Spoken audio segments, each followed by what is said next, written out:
Hello. Hi, everybody. Here we are getting ready to start.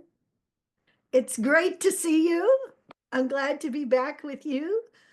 Hey, Kate, how's it going? You look wonderful. Lovely to see you. You've got an assistant there, I see. But you will have to come off of mute if you're going to talk to me.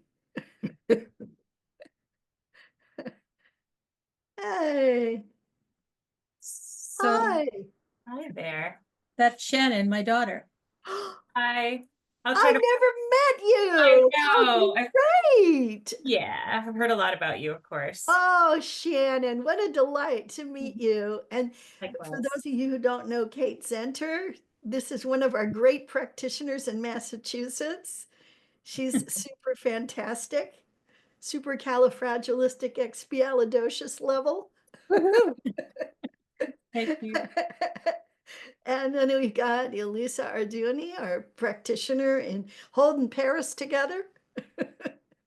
And then we've got Leslie Shade, our practitioner in Sedona. And Lori Hart, our Georgia Queen, our Georgia Peach. Almost So great to everything. see you guys here joining me today. I'm so happy to see you. And I, of course, would be remiss if I didn't introduce the fabulous Cheryl, who's my assistant and also a spectacular practitioner and teacher in her own right. So this is great to have you guys here. And I'm very happy to see Donna. Hi there, Donna, and Devin and Fiona. Hi, Fiona. And Anna, who I can't see, but I know she's there. So it's great to connect with all of you, to see you. Fred, hello. Good morning. Hello, hello. Good morning. So this thing that I'm doing started out of a class I called Anatomy Friday, and I taught it live for years in a local Unity church. And oh, there's Anna. Hi. All right. And people would come and, sit in a big circle and we'd talk about the sacred anatomy. And they asked a lot of questions. And I never knew what I was going to teach. I never knew what was going to happen, but it was so much fun. So now that we're in the online format, I can offer this opportunity to sort of pick my brain, ask me anything you want. Because some people have encountered my book, you know, this thing. We call it the doorstop. They've encountered the 3 pound book and they're like, what about this? And just recently, my Jeffrey Mishlove interview was released again. So I've been getting all these new calls, which has been so great, so wonderful. I did this interview with Jeff Mishlove, who had this uh what's it, New Thinking Aloud, I think is the name of his web podcast. He's been doing like this webcast forever. He's like one of the old webcasters.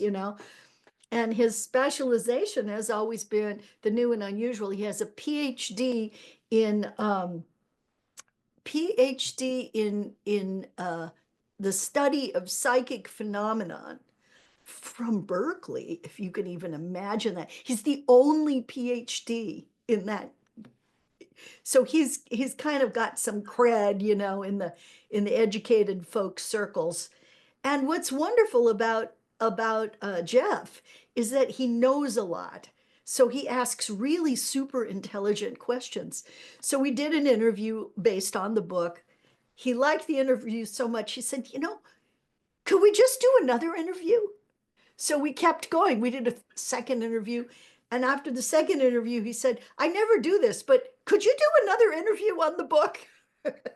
So we did three, long interviews on this book, and he's just re-released some of it. So I've been getting all these neat emails from people who are seeing it for the first time. But that was really great. And I want to thank Cheryl for pursuing Jeffrey Mishlove and getting me an appointment to talk to him, which was great. So, hello, everybody. Hi, Diane, Adrian. Adrian dialing in from Hungary. Rids is coming on from Canada. There's our Canadian Naomi, our practitioner in the Toronto region. She's up there. Hey, Adrian, it's good to see you. Rids, a hi. Awesome to see you guys. And Diane Peterson, one of our local practitioners. I have just a handful of local folk here in the Marin County area, and she's here. She's a great practitioner. And there she is in all her beautifulness. So we have these wonderful practitioners who like to come on this thing because and they ask very pointed questions. And one of the things that's great is that really up levels the game for everybody. So, yay. All right, my work is called Sacred Anatomy. Sacred Anatomy Energy Medicine is the name of my healing modality that I've developed over many, many, many years. I was just talking this morning to somebody saying when I taught my very, very first class was actually in 1976. That's when I taught my very first class, and it was called Demystifying the Psychic. And it was because I had this idea that psychism should not be mystically separate from what human beings are, because we're all very sensitive and we all perceive. Hello, everybody. Welcome. And and so that was my very first class, and I was kind of reminiscing about it this morning and thinking, wow, look at where it's gone. So amazing. So the way we do this is you ask your question in the chat. Cheryl tracks it to make sure that I answer your questions, and we just get started. Lately, I'll tell you what I've been thinking about. I've been thinking about the four aspects of the authentic self. Cheryl, can we see a picture of the four aspects? And the four aspects of the authentic self are the anatomical description of what everybody kind of thinks of as the higher self. All right. Hi, Casey. Oh my God. Hi. So great to see. I've known Casey since she was a wee one. So here's the four aspects of the authentic self, and they're way at the top of the sacred anatomy. So let's see a picture of just sort of the wedge. Maybe show us the wedge picture.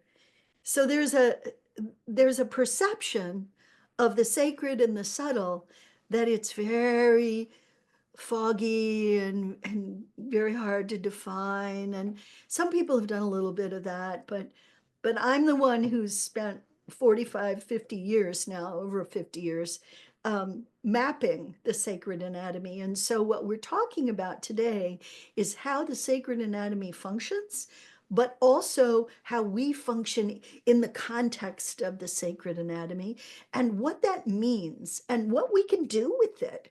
Because as my practitioners will tell you, we can do stuff with it. Here it is. This is the layers, which is one of the 7 systems. And if you look here, this is a sense of kind of what I see around people. And the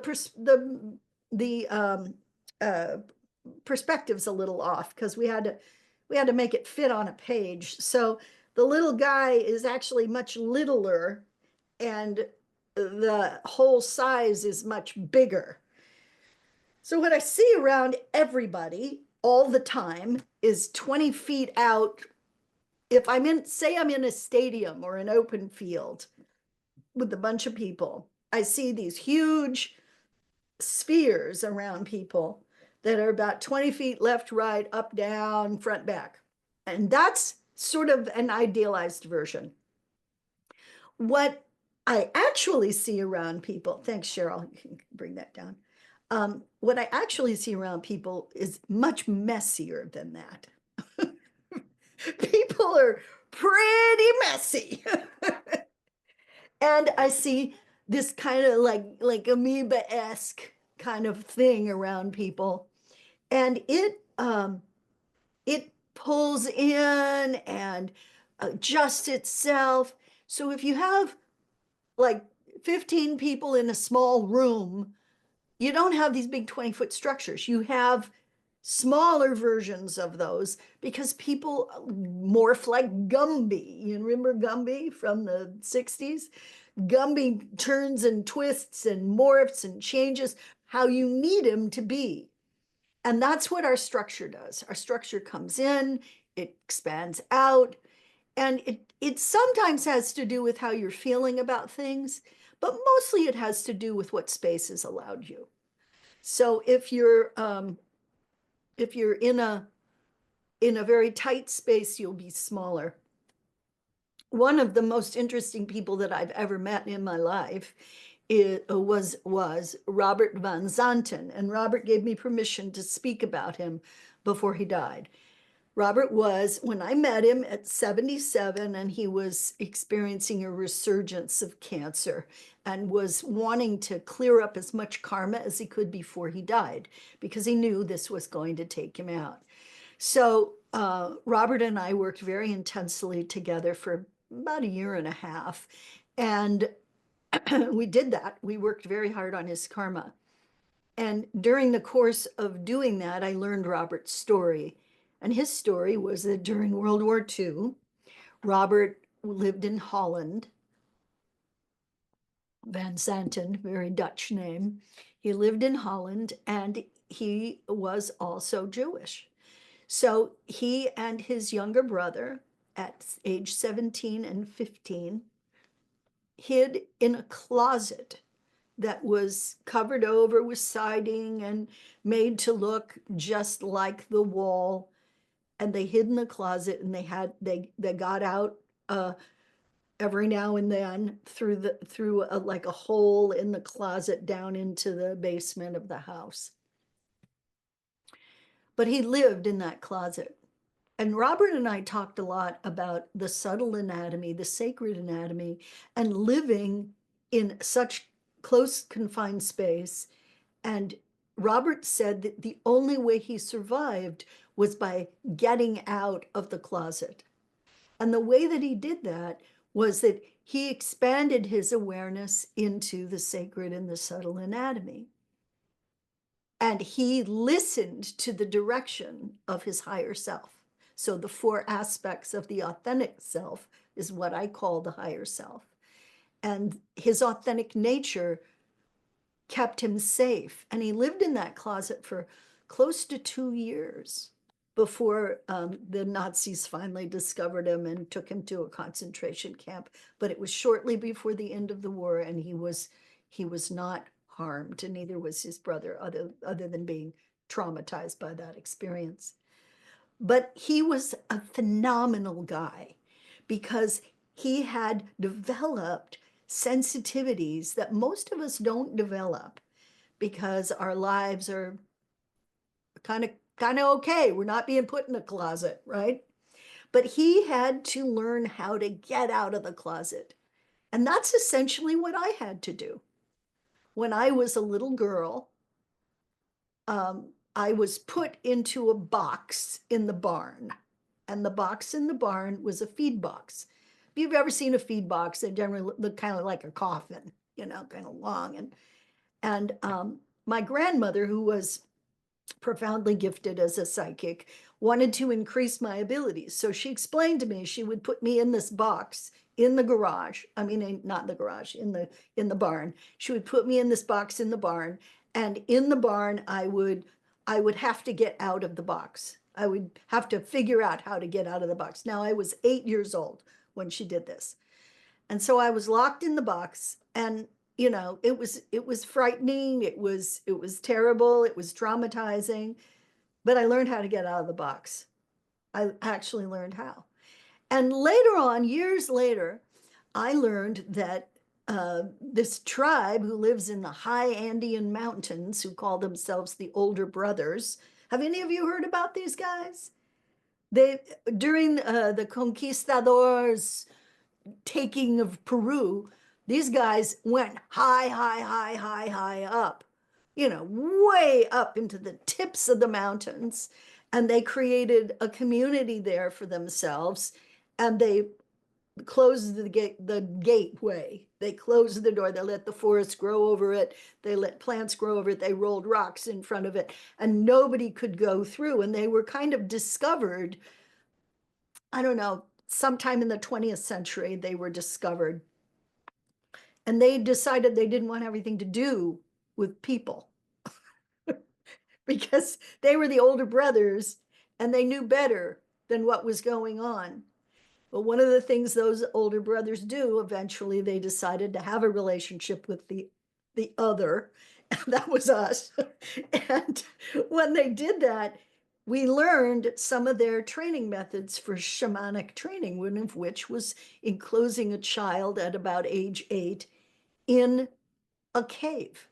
And there was a hole they slipped food through, and there was some communication, but the child was essentially alone in the cave, and their job was to learn how to get out of the cave. So, with these examples in mind, what I suggest is that it's too late now for us to be locked in boxes, put in caves, or in closets. And so we must learn how to get out of the box, which is this physical awakeness, into the larger energetic consciousness. And we must learn how. So I've devoted the bulk of my life really to trying to figure out how to explain to people how to get out of the box. So I have a class called The Edge. And the edge is about learning to be at the edge of your sacred anatomy and interact and interrelate with the world from that place. And that class is being taught tomorrow by Cheryl. Cheryl's going to teach it. We're starting a whole thing where some of our practitioners are going to be teaching. Cheryl is the rocket launch. She's the first one out of the gate. So the edge class will be tomorrow. And what it teaches you is a stance. It teaches you a state to accomplish, to achieve, and then a way to place yourself in that stance so that you're at the most compassionate part of yourself. Because one of the things that happened for me when I got out of the box is I was no longer afraid. In the box, I was scared. I was scared. But when I got out of the box, I was no longer afraid. And this is what Robert Van Zanten had told me. When I was able to get out of the closet energetically, I was no longer afraid. And that's one of the things they cultivated, the older brothers cultivated in their shaman, was the ability to work with the unseen, the unknown, the mysterious, the scary, and not be afraid.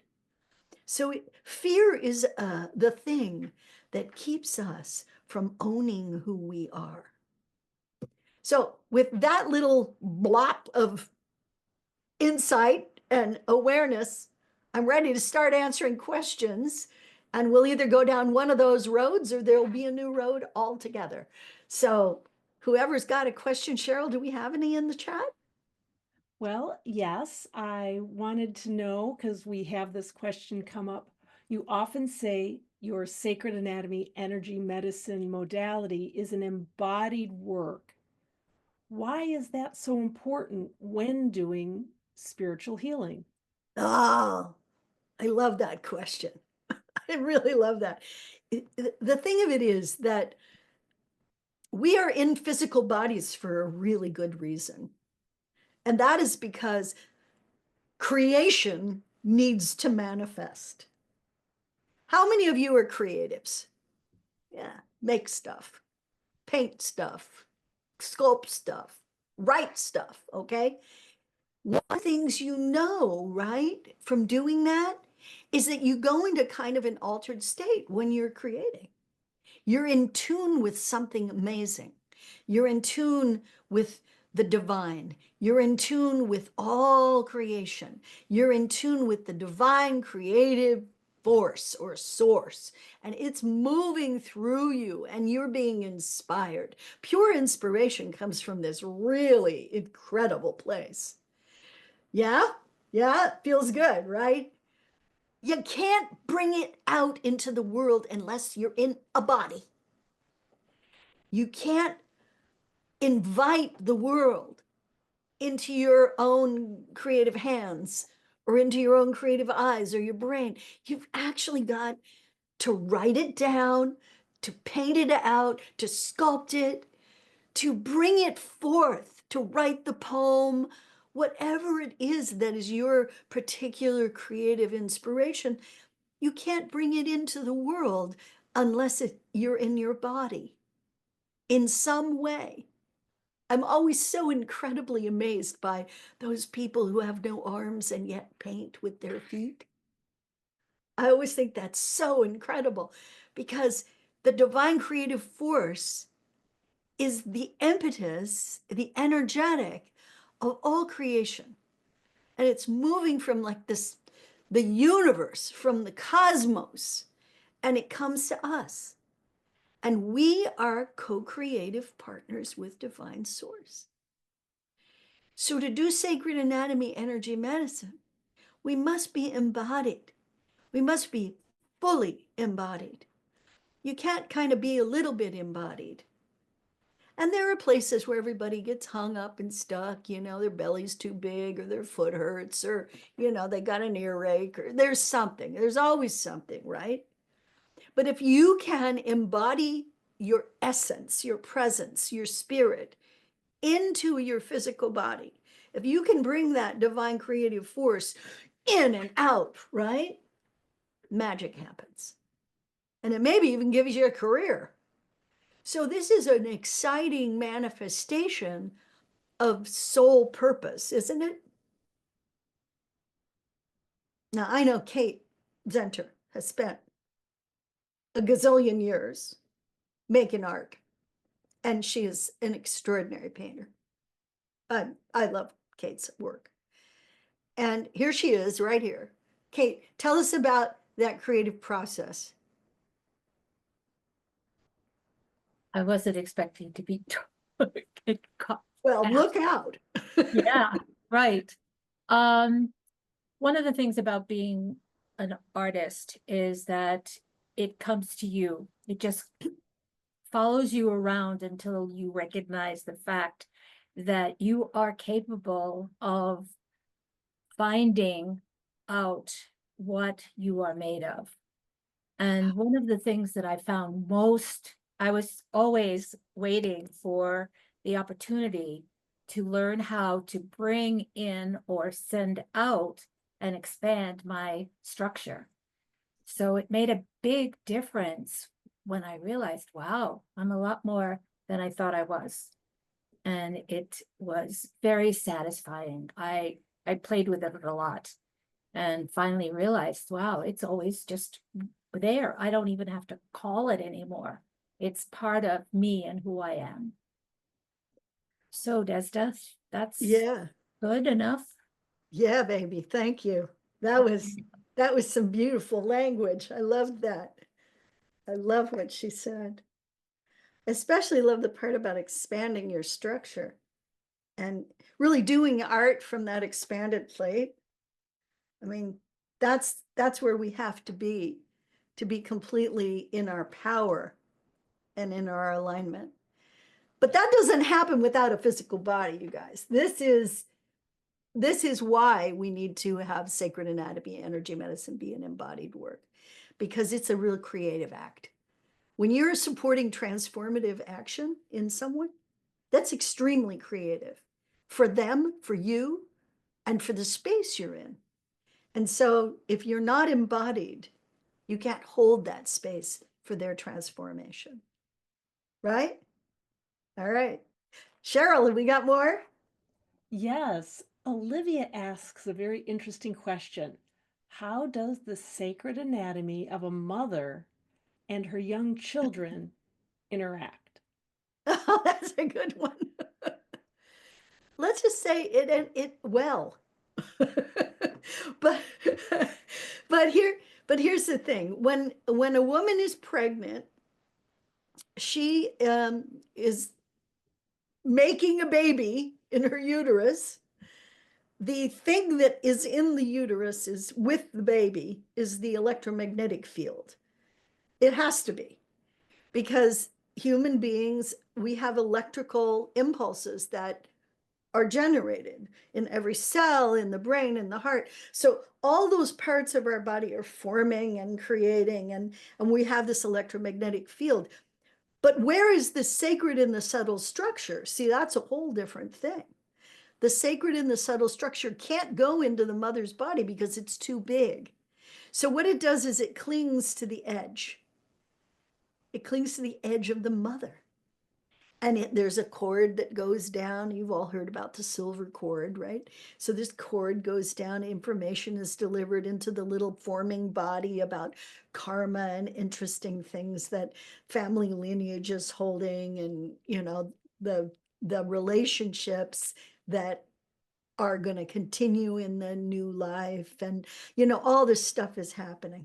Now, if you happen to have more than one kid, yeah, and you got like a little crew, there's the one inside the belly sometime. I mean, think in terms of the youngest ones inside the belly, and you've got maybe two others running around creating havoc. And you've got these two little creatures. The way that they interact with you is the way that you interact with them.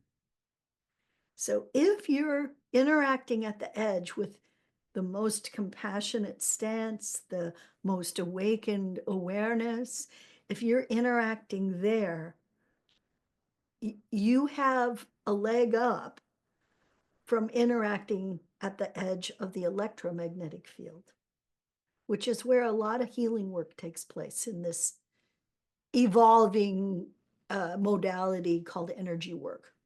Lots and lots and lots of people use their own electromagnetic fields to shift things in people.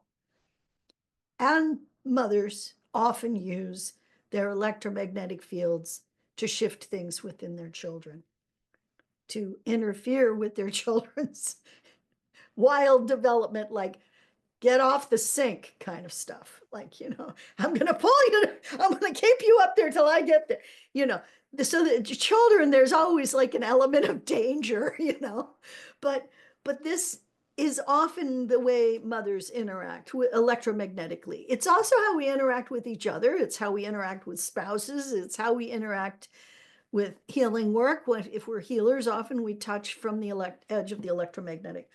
In my work, I teach people not to do that, because your electromagnetic field is your personal chi field. If you're interacting with young children with your personal chi field, you're doing a thing called merging or enmeshment. You're taking away their autonomy to some degree, and then you have to backpedal and you have to work on it psychotherapeutically, which is just boring. So it's so much easier and better and more exciting to treat each little person as a completely manifest soul being, a being of light and wonder. And you may think that way, but if you don't know how to use the sacred anatomy, this is kind of the missing piece. So that's what's wonderful about what we've discovered, is that there's a way to be. And I have a daughter, and I also have a grandson who's 2.5, and it's so cute. And there's nobody who's more electromagnetically mergy than a little 2.5-year-old, climbing all over you, and, Gamma, I love you, very cute. But if I allowed myself to electromagnetically merge with him, something of his power would be lost, and something of mine would be. But instead, meeting each other as two souls connecting, we are developing the most extraordinary respect for each other and love. So it's never too late to learn a new way to be. It's never too late. Well, I have lots of people in my classes who are in their 8th decade, and they're amazing. Some of my favorite people. So thank you for the question, Olivia. I hope I was helpful. All right, Cheryl, what's our next one? All right, Adrian asks, do we connect to the angelic realm through the angelic strata in the spiritual layer. Yes, How angels may assist us in our earthly lives. Now, I'm not sure, maybe that's a question. it So, is. I know Adrian. That's very his good. question. So, so Adrian, yes, we connect through the angelic strata of the spiritual layer. Cheryl, let's look at the spiritual layer picture. So there's 6 different strata in the spiritual layer. The spiritual layer is about 15 feet approximately out from your physical body if you're in that open field I talk about.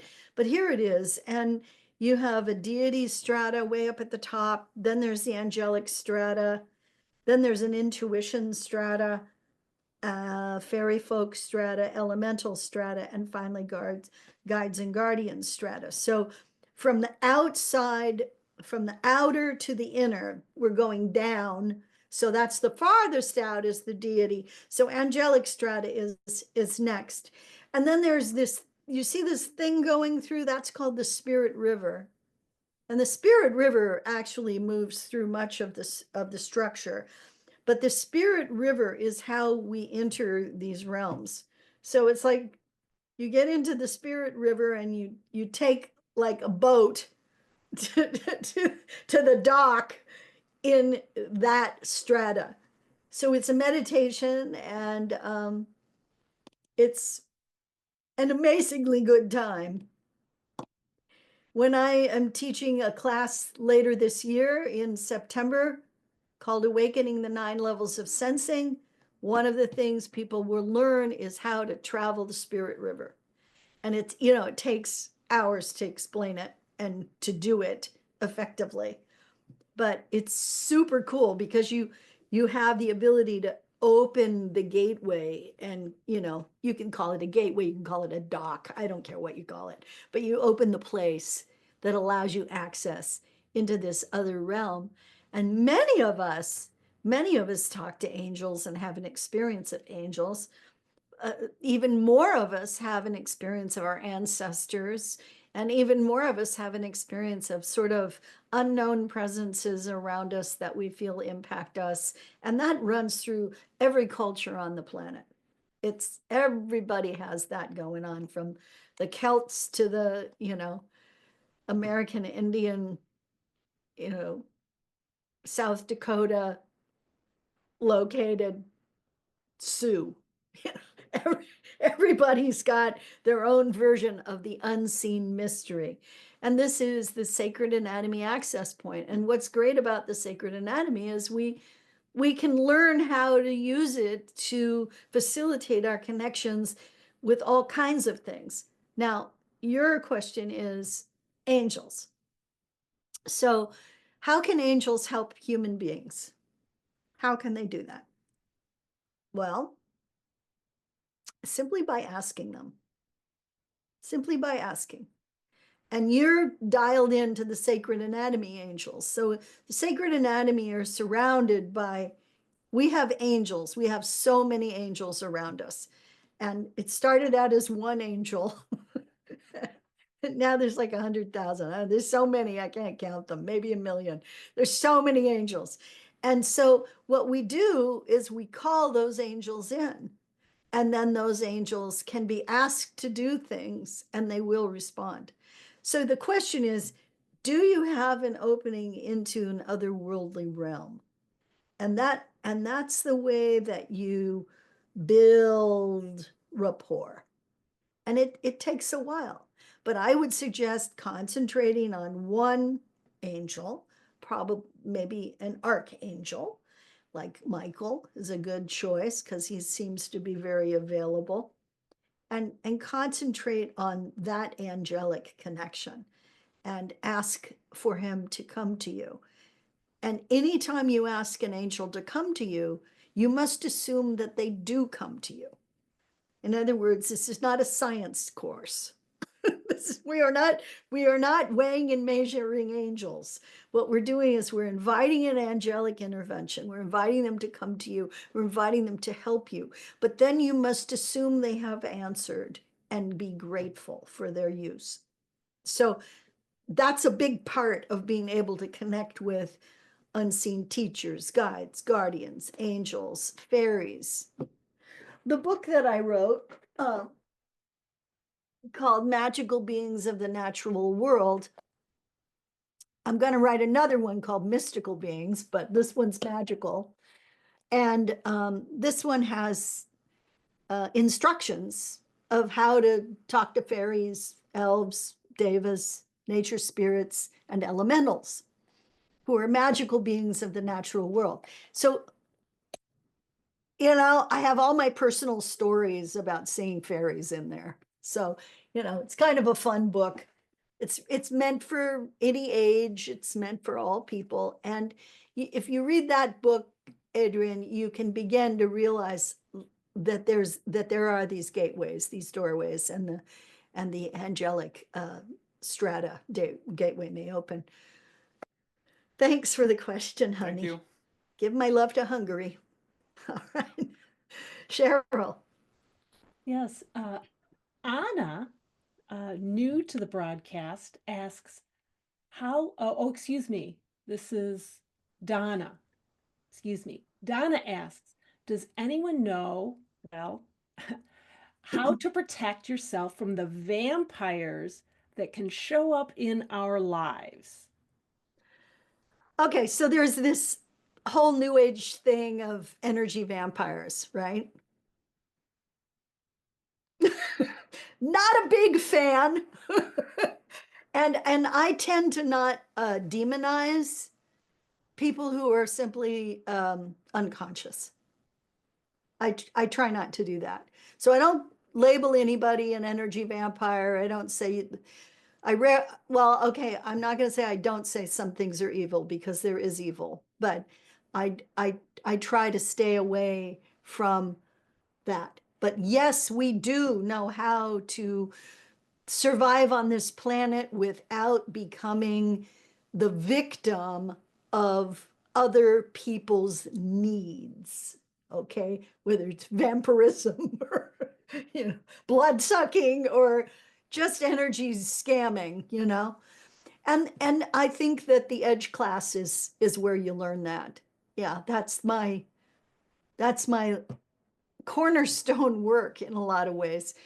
Because what I realized early on was the problem with most energetic modalities was that they taught you what to do, but they didn't teach you how to do it. So people didn't learn how to be with the energetic. And that's what this very, very first opening class for Sacred Anatomy Study is.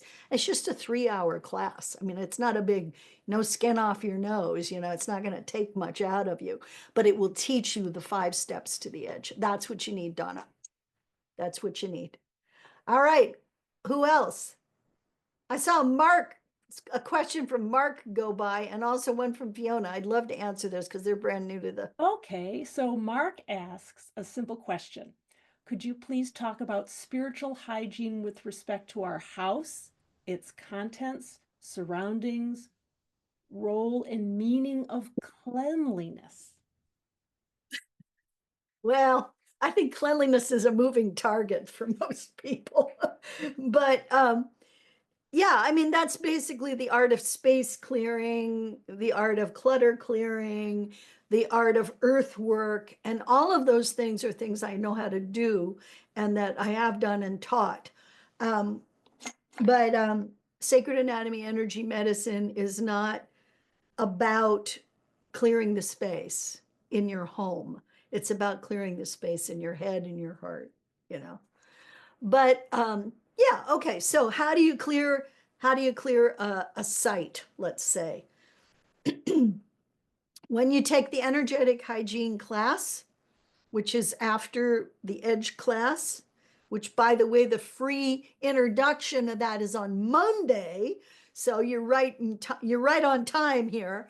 So on Monday, I'm going to talk a little bit about what it means to essentially apply a clearing process, not just to you and your structure, but also, or at least one system of your structure, but also to your home.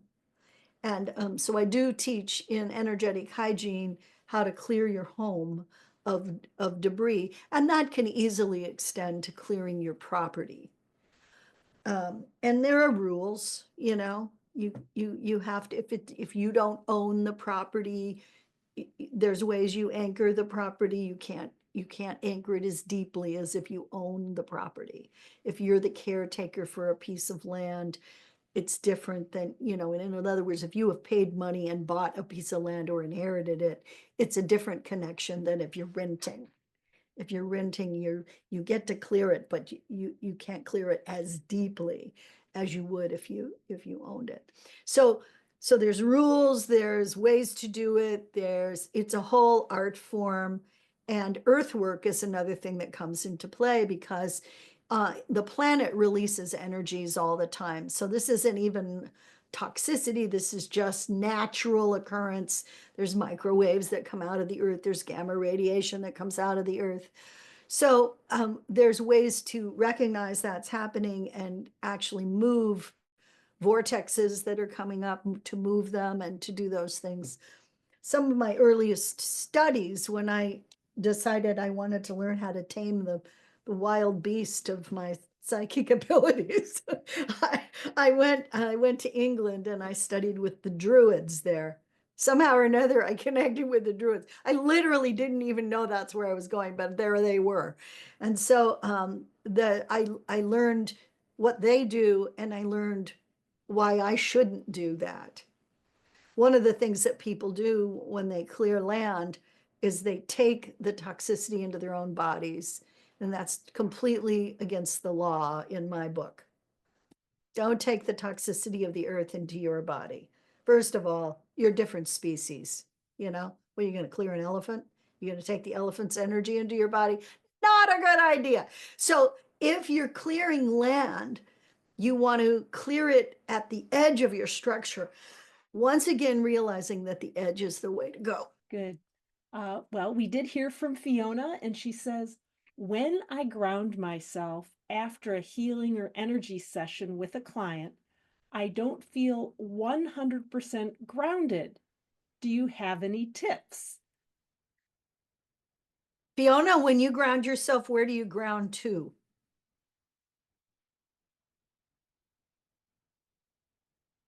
What does that mean? Sorry. I Earth, the center of the Earth, basically. I use yeah, the Earth's surface. Okay. Number one, Yeah. no. Okay. Yeah. Stop No, it. it makes sense because it doesn't feel like it does. I feel worse. So here's the deal. The earth is a different species than you are. Yeah. When you ground into the earth, you're grounding into, you know, lava, nuclear waste, the stuff that the earth processes, you do not want to be processing. Yeah. We are Mhm. of the earth. We're from the earth. We're part of the earth. But we do not want to ground into the earth. So in the Edge class, you will learn to ground into your own sacred anatomy.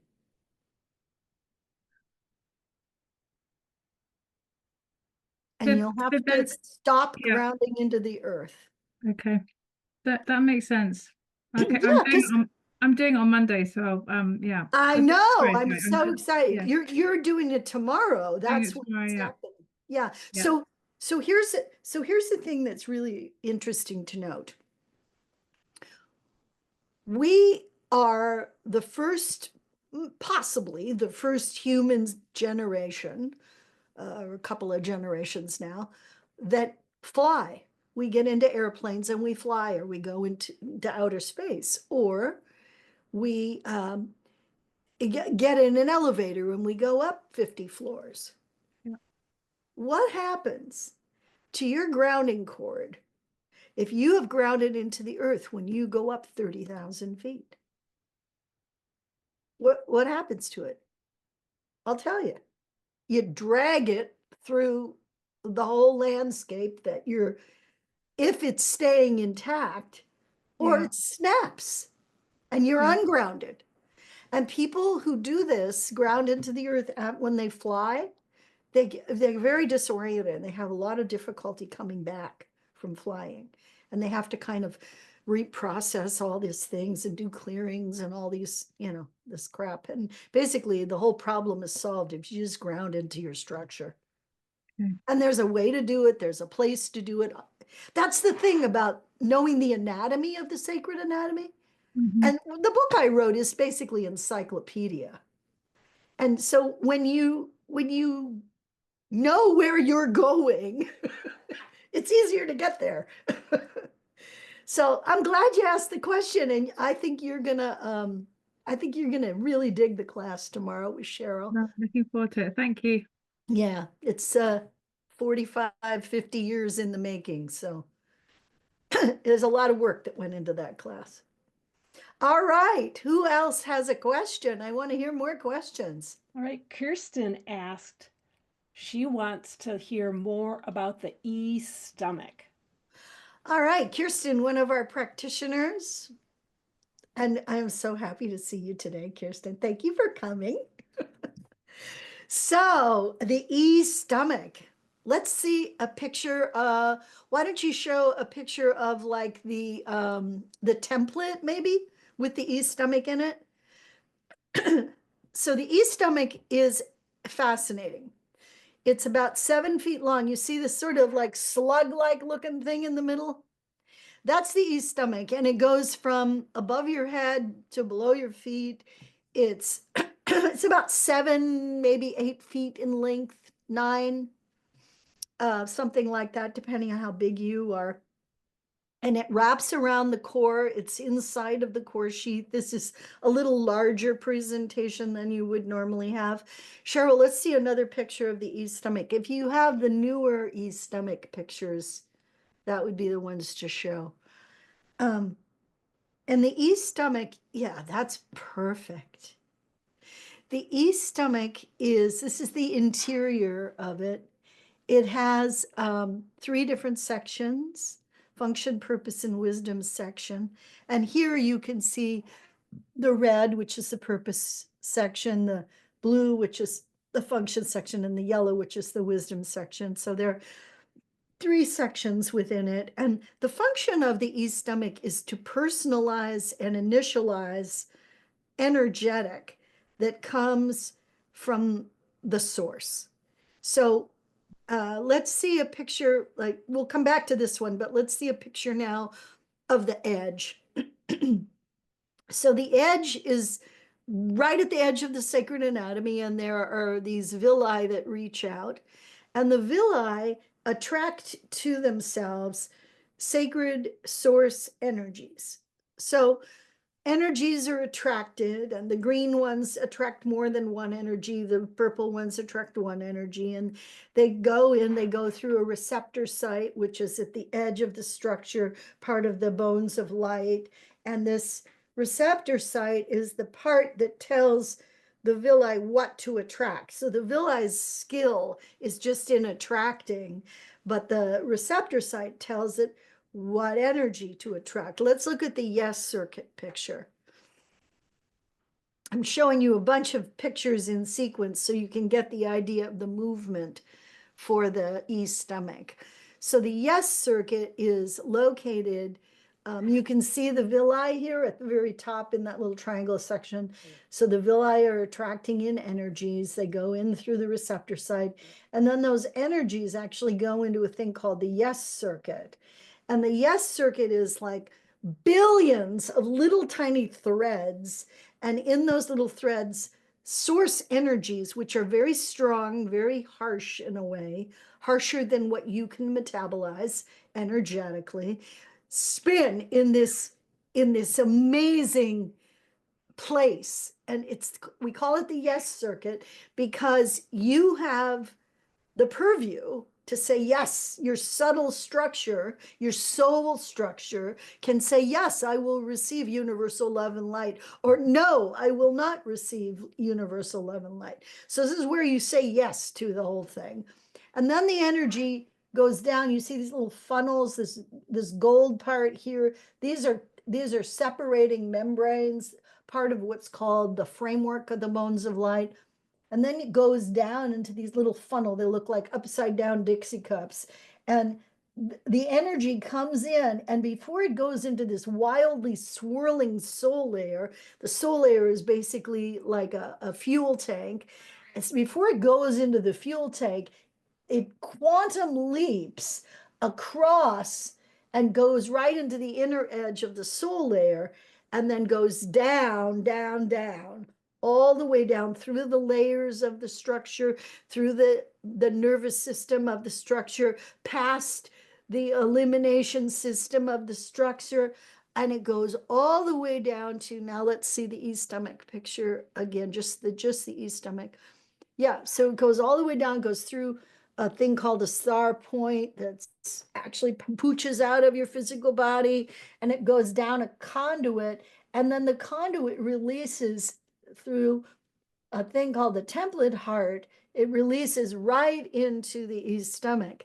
And so source energies travel down the strands. The strands are all those places where the energy has leapt across, and it goes down the strands.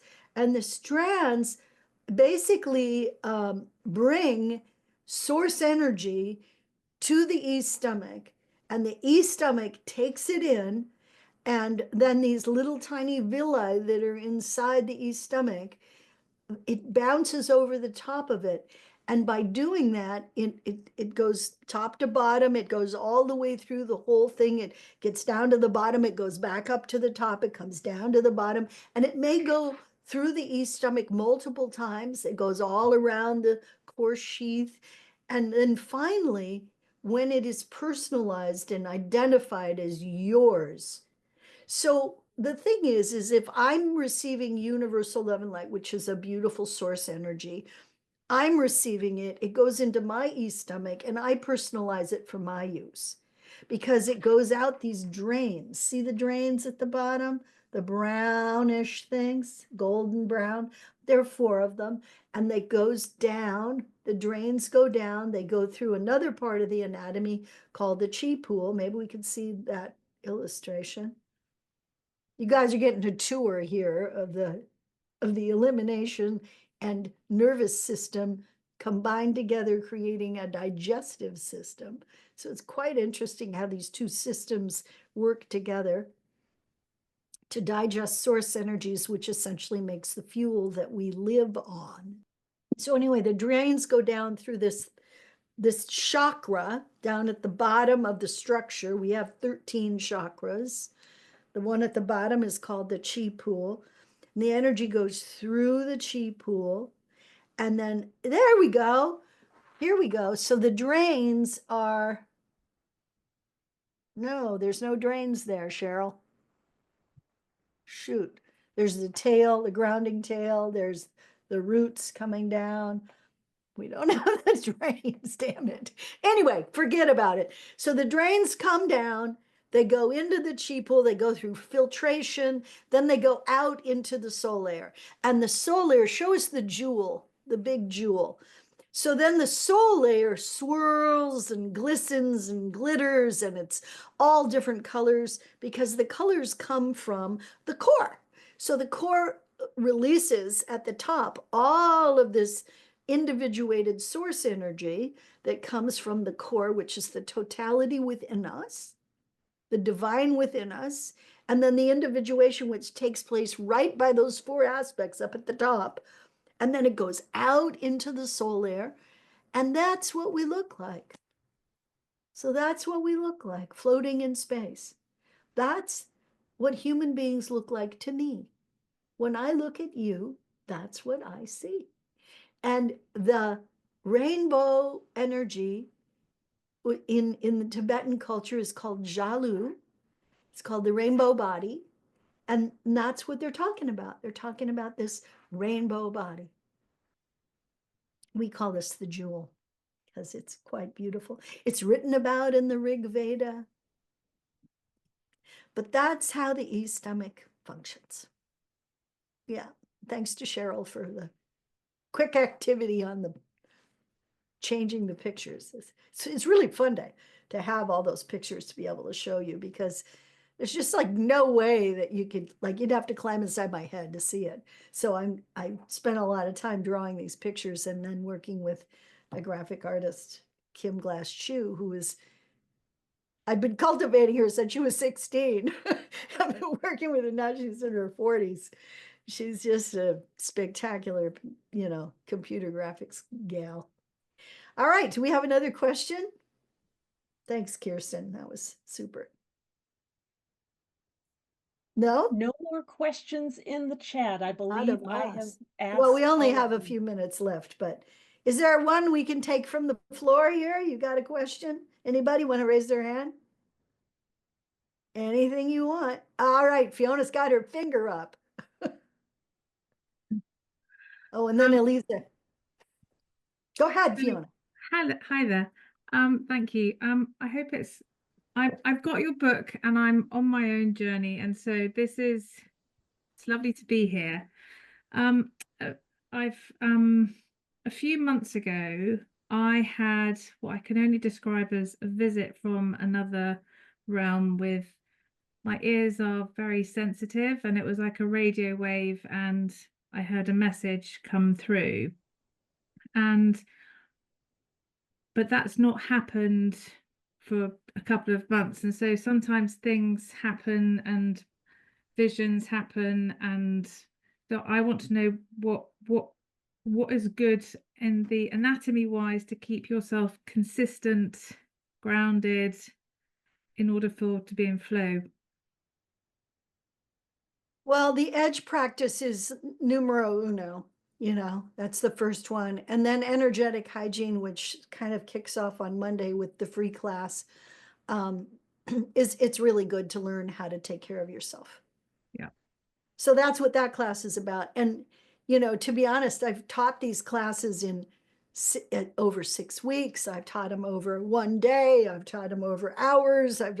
So now the edge class is 3 hours and the energetic hygiene is a 6-week commitment. You come once a week.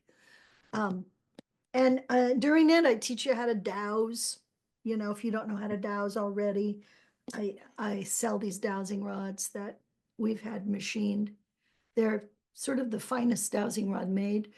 What are they made of? Made of titanium. Titanium, okay. So they're very light. And this is anodized aluminum. So it's also very light, and as a result can be in the different colors. What was the other one? Yeah, so I have a green one. We have a blue one, a green one, a red one, and a silver one.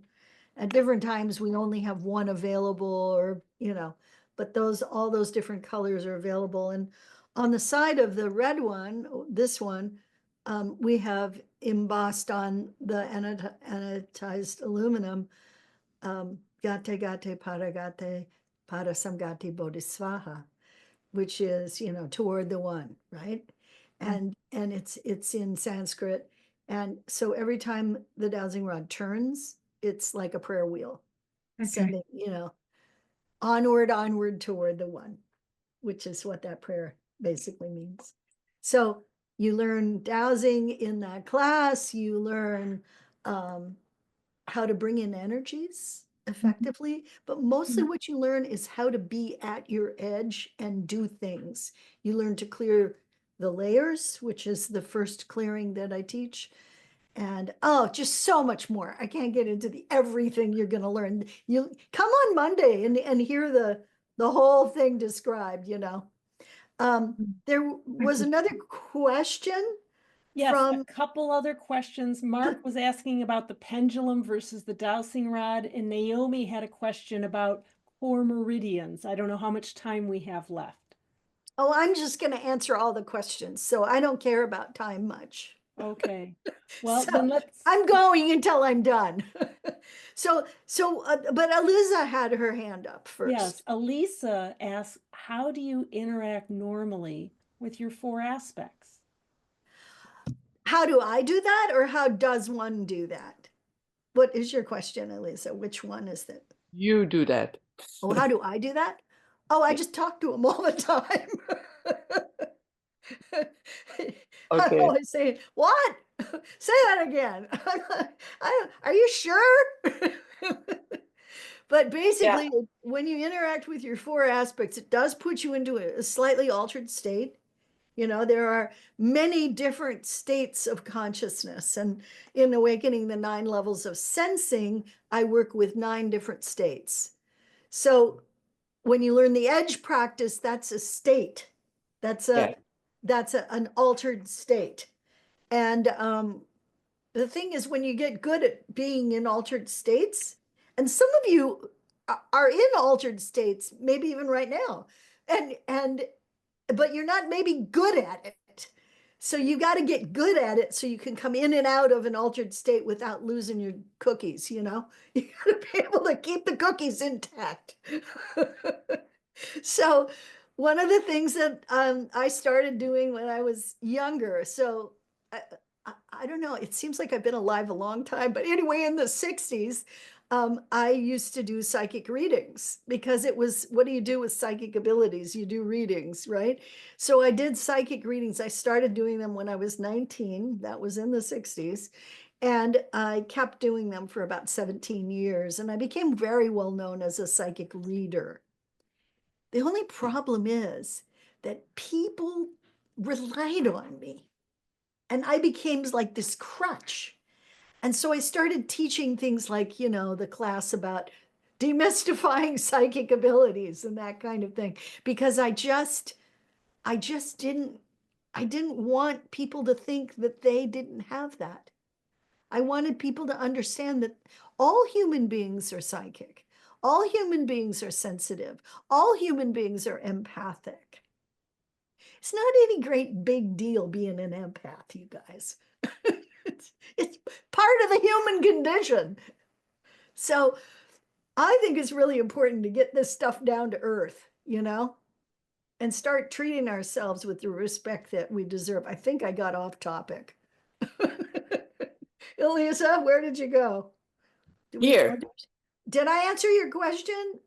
Yes, I was curious about the difference between interacting with the angel, asking questions to angel, calling upon angel, and interacting with the four aspect. Oh, it's quite different. Angels, the four aspects are understand my soul's purpose. They're invested in, oh, there's Devin. How pretty you are. It's nice to see you. So they're invested in my experience. They want to see me fulfilling my soul's purpose. They're doing everything they can to set me up so that I will be able to do that. And that's true for everybody, not just me. It's true for everybody. The angels are experts. They come in to work with you on something very specific. There is one of our number, this is an amazing painter. And she did these incredible paintings of the archangels. And when she did them, she asked the archangel to inspire her so that the painting would be as close to the frequency of the archangel as it could get. Do you want to see one of them? I've got them here. Yeah, okay. So this is how she talks to her four aspects. You know, she's a painter, she's being inspired, but then she needed an expert to come in and give her the insight. So hang on. I kind of love these paintings. They're super beautiful. This is Archangel Michael. A lot of really good frequency in that. And the artist is Jen Zorich, and you can look her up online. She's very talented. And she doesn't do people as much as she does like clouds and landscapes, but this is Archangel Michael. And his face is constantly morphing. Like when I look at him one day, he looks one way, and when I look, he looks feminine one day, maybe Michaela, and then one day he looks really masculine, maybe Michael, you know, so he's constantly changing. And that's a quality of the angel. Anyway. Thanks for sharing. That's an example. Thank you very much. Okay, But we had some other people lined up in the questions here. Yes, Naomi asks, how does the core meridian relate to the chi field? Does the human energy structure use chi outside of the HEMF?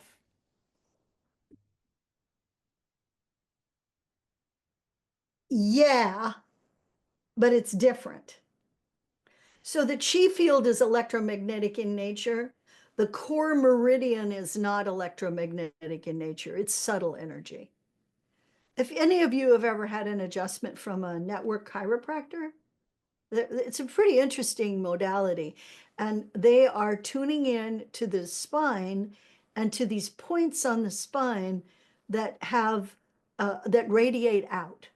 And what they do is they adjust you by tuning into those points and allowing those points to expand. So it releases the spine. And you have an experience on the table of, kind of doing like a snake motion. Your body just sort of does this. It's pretty cool. It's one of the most interesting forms of healing modalities that's kind of out there right now. It's, I think, a very inspired form. But the core meridians we've mapped, and they're all along the spine. So the core meridians are the golden ones that go out from the core. So we have at our center this big core. It's a triple current stream, and it's surrounded by a sheath, which is not evident in the picture. And you can see the core meridians. They're attached literally to the core sheath, and they move out into the world. The cognitive meridians are the ones that are blue and more inside, and that's a different kind of meridian. But these are the meridians that in Chinese medicine we're essentially working with. In Chinese medicine, it's about the qi flowing through the body. And there's a certain amount of that qi that's electromagnetic and a certain amount of that qi that is not electromagnetic, that's subtle energy. So qi that flows through our physical body related to the core meridians is actually subtle energy, the energy of the universe, really, which is quite intelligent and awake. So when we think about the universe, we think about the vastness of space, and we think about space as being empty. I'm here to tell you it's not. Not empty, guys.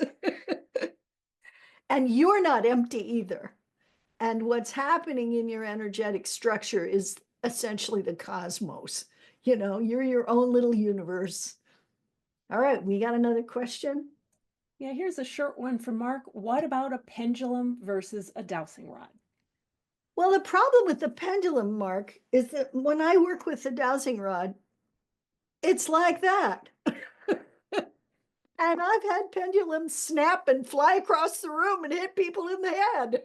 So I don't recommend pendulums because they're dangerous. The dowsing rod really works for me. Also, when I do, it becomes kind of an extension of my sensing. So my physical sensing.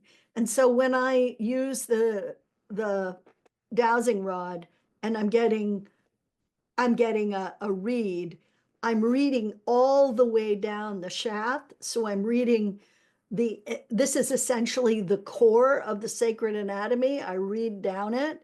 And then the energy, the wire that spins through or goes in a pulse-like motion, I'm getting information about the layers, which are concentric circles, kind of going out from the interior. So I can read the interior, I can read all the chakras down the shaft with my hand, and then I can also feel into the health of the layers. So I have sort of immediate snapshot of what's going on when I use the dowsing rod. Now that's somebody who's been dowsing since 1974. So I'm good at it by now. I would say I've reached a level of mastery with the dowsing rod. But the truth of the matter is The pendulum you can feel into, you can use, and they can be really, really super delicate. But it's just, I just have never found it to be as effective. But in a pinch, I can douse with my earring, you know? So there's also body dowsing, this way, yes, no, that kind of thing. So you can do all kinds of things. I mean, there's all reflexology is built on body dowsing, So some of it's accurate, some of it's not. If you're doing body dowsing, you have to realize it's extraordinarily subjective. If you really learn if I teach you how to douse, you learn how to douse differently because we sense with one hand and we douse with the other. So we're basically using both sides of the brain because this is basically the left side of the brain. This is the right side of the brain. My sensing hand is, in the woo-woo and the sensing, and then how do I feel? And over here, I'm getting, 20%, or I'm getting an exact quantity of energy to bring in, or a quality of energy that I will be bringing in. So if I'm working with bringing in a cosmic energy, I can't just feel it coming in. Because if I do that, I'm taking up a lot of my juice doing quantity and quality. If I use the dowsing rod to bring in a subtle energy, I'm having a relationship with it.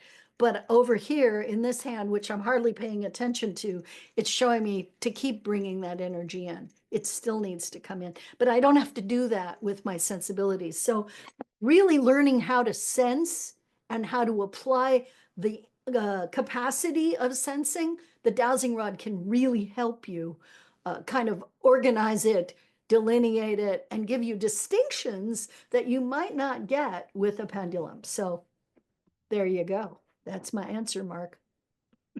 Great question. Thank you, sir. All right. Okay, what else have we got? Who else Next, have we we got? have Christine. She's raised Ah, her hand. Please take there she yourself off is. mute. She always comes a little late, but she's always here. Busy, busy, busy. I Love tell you. you, but I made it. Desda, you are so freaking brilliant. I'm just off the charts with you. Anyway, I have a peculiar question for you about the subtle energy anatomy, which is if we've made old vows, say, that have been kind of sacrificial or things like that, where and these old decisions in the structure, is there anywhere in the structure where we can pinpoint these kinds of things so we can Oh, yeah, totally. They're in the ah, etheric.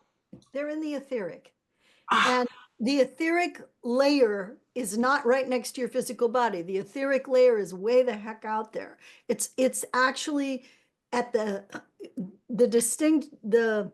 separation between the soul layer and the spiritual layer. There's the etheric layer. And the etheric layer is really big. It's got 8 different layers, 8 different strata. So all the way at the top, you see, is recent events are categorized, cataloged, stored. And what they're stored in is what I call the Himalayan mountain caves. So they're in little caves. They're like in little cubby holes. And your recent events are all categorized there. Every single lifetime you've ever had is captured in the etheric layer. It's your personal Akashic records. It's the Smithsonian Institute with nobody removing things because they have emotional problems. Then there's the death and karma, which is the next strata. And that holds all your death experiences and karma that's active, it'll hold that. And then there's maturity, which is hopefully we've all reached that point. But then there's youth right below that. And that's often a very long time for people. Some people are in youth till they're 75. And then there's childhood. Some people are in childhood until they're 75. So there's the childhood memories. So this is every single lifetime divided into all these different phases of experience. And each phase is devoted to an entire strata. And then there's infancy. And then the first phase would be conception, gestation, in utero, and birth. And that's the first phase. Then there's inception. And inception is when you choose to incarnate. It's the meeting with the council of elders. It's the experience of you stating what your purpose for this lifetime is, how you want to make a contribution, or what you want to learn. And that inception is just as important as your recent experience. So this is where that information is held, Christine. Oh, wow, this is so helpful. And can we change the inception? What No, we you can't. agreed with? No, you can't change it. Once it's going, it's like you're in That's process. So inception is, yeah, no, you can't change that. But mm, just like you can't change like a past life event, you can't like go back and go, I don't want to make the vow of being a martyr anymore. I don't want to. yes, Okay, but here's the deal, Christine, you don't have to make it in this lifetime. You already made it once. I So already all did this it. bullshit that people get into about, oh, I'm going to fix your karma. We're going to go back 1,000 years and unplug you out of the martyrdom circuit. I mean, come on, guys, that doesn't happen. So what does happen is that you bring forward into this lifetime There we go. the truth of who you are, what you want to do, and you have memories from past lives. Like you're a rememberer, Christine. I know you are. You remember stuff from the past. So what you have to do is you have to say, that's in the past. It's not happening now. I am not a martyr this lifetime. I am not in poverty this lifetime. People take a vow of poverty and then it sticks. So you want to unplug yourself from your vows. And that's all you have to do is just say, I'm not doing it anymore. Okay, so it's not about specific structures at that point. I Is don't that think correct? so. I don't Okay. think so. And, I've watched people heal from those kinds of things. So I really don't think it's something that has to stick forever, Yeah, me either. I know that. Yeah. I mean, you make a Well, vow of poverty in one lifetime, it's not going to necessarily be there the next. right. There is the Bodhisattva vow, which is something that the Yeah. Tibetans are like extremely good at manipulating and maneuvering the realms. They're the most knowledgeable culture on how to do that. And that's why the Dalai Lama has been able to come back 14 times into the same function, the same service. So that's a pretty high skill. But um, you have the ability, even if you're a Tolka and you're coming in again to do, a certain kind of work, you have the ability to not bring forward negative agreements or vows or experiences you had. You have the ability to bring them forward. You have like a clean slate. So you just have to give yourself permission to have a clean slate. That makes sense? Yes, it does. Thank you, Desda. Yeah, yeah. But don't get all tripped up and it's not a waste of it's a waste of time and it takes you off your purpose. I mean, come on, you guys, Exactly. why are we alive? We're not here to do all this esoteric crap that happened 1,000 years Yes. ago. We're here Yes. for right now. Yes, and that was the thing with the vows. I realized it just a few days ago and thinking, okay, so we have made vows and where can that be? How can we really shift those energies through the system? So, Yeah, just say that's the end. yes, Say it from the point of view of your personal power and your awareness of who you are and why you're here and what you're doing. I mean, doing that. if you're struggling with money, which is a very common problem for people who are spiritually oriented and trying really hard to be a good person, and all of that, often money problems kind of like happen. So what they're about, what money problems are about, you guys, is they're about energy flowing, and you can't hold on to energy flowing. You have to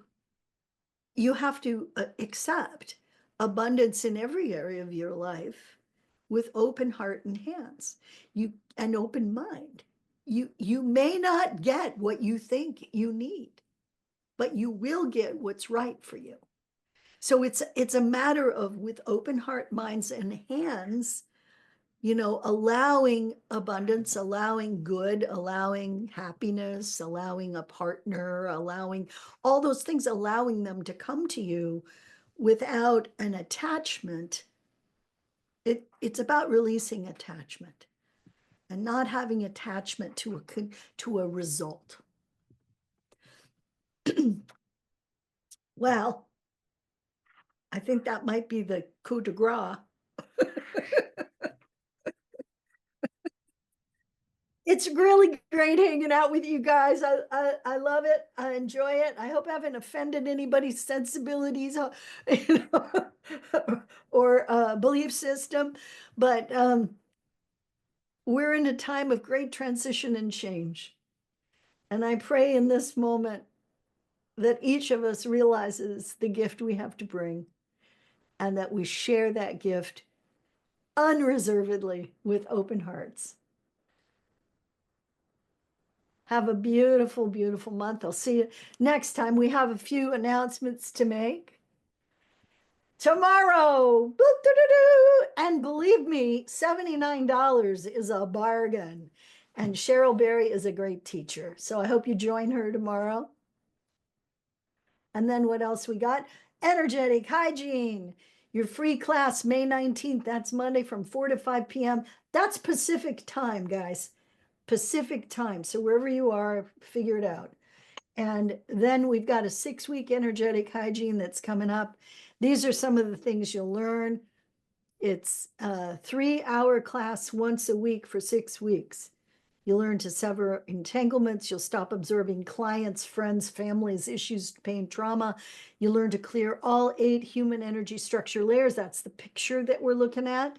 You'll bring in and use supporting energies, restoration and repair. You learn to use my dowsing rod, strengthen assessment abilities.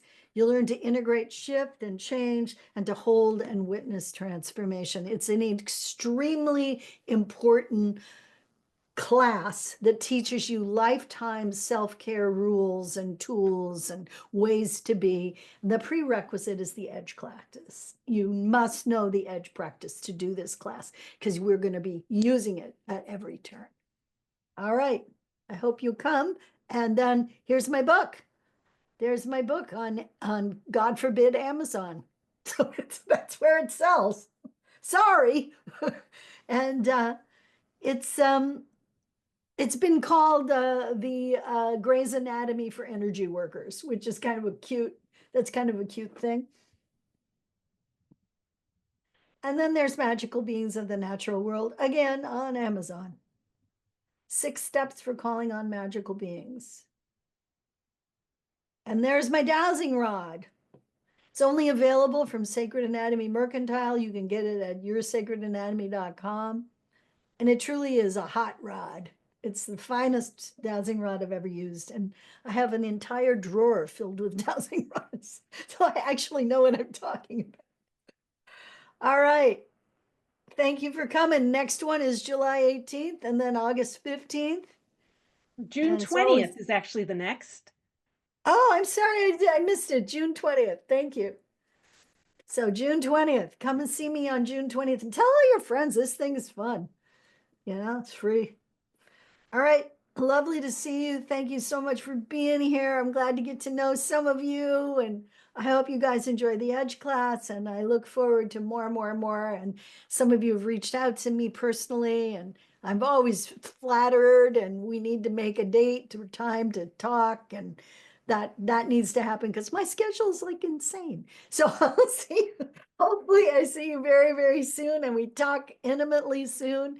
Please take care of yourself. Be healthy and well. Thank you, Christine. Thank you for the endorsement.